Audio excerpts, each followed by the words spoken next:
Hello दोस्तों, आपका हमारे YouTube चैनल में स्वागत है। दोस्तों आज हम टॉपिक लेकर आए हैं आरएच फैक्टर। और जब ब्लड का डोनेशन किया जाता है या रिसीव किया जाता है तो इस कारक का भी ध्यान रखा जाता है। आपने नाम सुना होगा ए पॉजिटिव ब्लड ग्रुप, ए नेगेटिव। तो यहाँ पर जो पॉजिटिव और नेगेटिव है वो आरएच कारक को ही प्रदर्शित करता है। अगर आरएच कारक उपस्थित हो तो उसको पॉजिटिव ब्लड ग्रुप कहते हैं, अगर नहीं हो तो उसको नेगेटिव कहते हैं। तो यहाँ पर देखिए वेनली आरएच कारक की खोज करने वाले कौन थे? कार्ल लैंडस्टीनर और वीनर थे।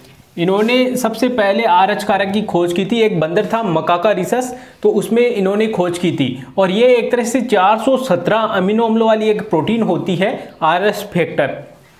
मेनली जो आरएच कारक है वो 5 प्रकार के होते हैं। देखिए Rh capital C, Rh small C, वही Rh capital D, Rh capital E, Rh small E. इसमें से जो आरएच कारक डी है ये लगभग 85% सबसे ज़्यादा यही पाया जाता है।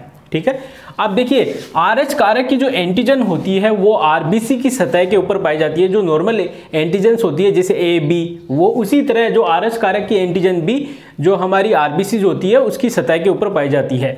वैसे नॉर्मली आरएच कारक की एंटीबॉडी नहीं होती है, ध्यान रखना, आरएच कारक की एंटीबॉडी नहीं होती है। एक एग्जाम में सीधा सीधा क्वेश्चन पूछा जाता है तो उसके बारे में यहाँ पर हम आरएच कारक से रिलेटेड है वो डिस्कस करने वाले हैं। देखिए अगर मान लीजिए आरएच कारक अगर मादा के अंदर जो अगर पति पत्नी है यहाँ पे, तो मादा आरएच नेगेटिव है, मतलब मादा के अंदर आरएच नेगेटिव आरएच कारक अनुपस्थित है, तो यहाँ पर देखिए। और वहीं जो नर है उसके अंदर आरएच कारक पॉजिटिव है, उसके अंदर आरएच कारक उपस्थित है। अब देखिए आरएच कारक की क्या कंडीशन बनती है? अगर या तो माता या पिता दोनों में अगर किसी में भी आरएच पॉजिटिव है ना, तो जो संतान उत्पन्न होगी उसमें पॉजिटिव ही होगी वो। तो यहाँ पे देखिए, यहाँ मादा आरएच नेगेटिव, ये नर आरएच पॉजिटिव, तो यहाँ से जो संतान उत्पन्न हुई वो आरएच पॉजिटिव वाली ही होगी। दोनों में से किसी में अगर पॉजिटिव है तो संतान हमेशा पॉजिटिव वाली ही होगी। तो यहाँ पे जो पहली संतान होगी वो नॉर्मल होगी। तो देखिए ये एग्जाम में बहुत बार क्वेश्चन पूछा जा चुका है, कंपटीशन एग्जाम में भी आता है, इसलिए हम आपको ये बता रहे हैं। अब सेकंड डिलीवरी देखिए, इसमें क्या होता है, जब फर्स्ट डिलीवरी के अंदर जो बच्चा उत्पन्न होता है, शिशु उत्पन्न होता है, वो तो नॉर्मल होता है। लेकिन यहाँ पर जब प्रसव की क्रिया होती है, डिलीवरी होती है, तो उस समय जो माता का रक्त है और जो शिशु का रक्त है ना वो मिक्स हो जाता है थोड़ा।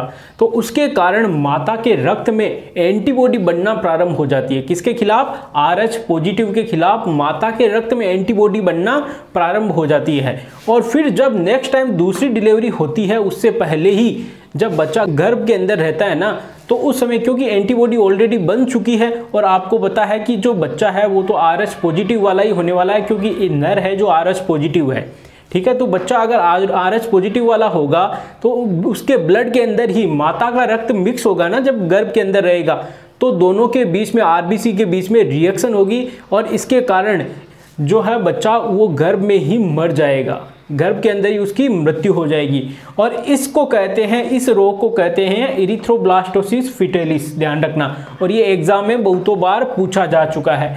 अब देखिए इससे बचाव के लिए डॉक्टर क्या करते हैं, 24 घंटों के अंदर जब पहली डिलीवरी होती है तो 24 घंटों के भीतर माता को बाहर से एंटीबॉडी दी जाती है एक इंजेक्शन के द्वारा। जो रोहगम या रोहलिन गोलियां होती है या फिर इंजेक्शन के द्वारा ये एंटीबॉडी माता को दे दी जाती है प्रसव के लगभग 24 घंटों के भीतर। तो उसे ये एक तरह से एंटीबॉडी होती है। और जो माता के रक्त में जो बच्चे का जो शिशु का रक्त मिला है और उसकी आरबीसी की सतह के ऊपर जो आरएच पॉजिटिव वाली एंटीजन है, तो उसके खिलाफ ये एंटीबॉडी क्रिया करके उसको पहले ही नष्ट कर देती है।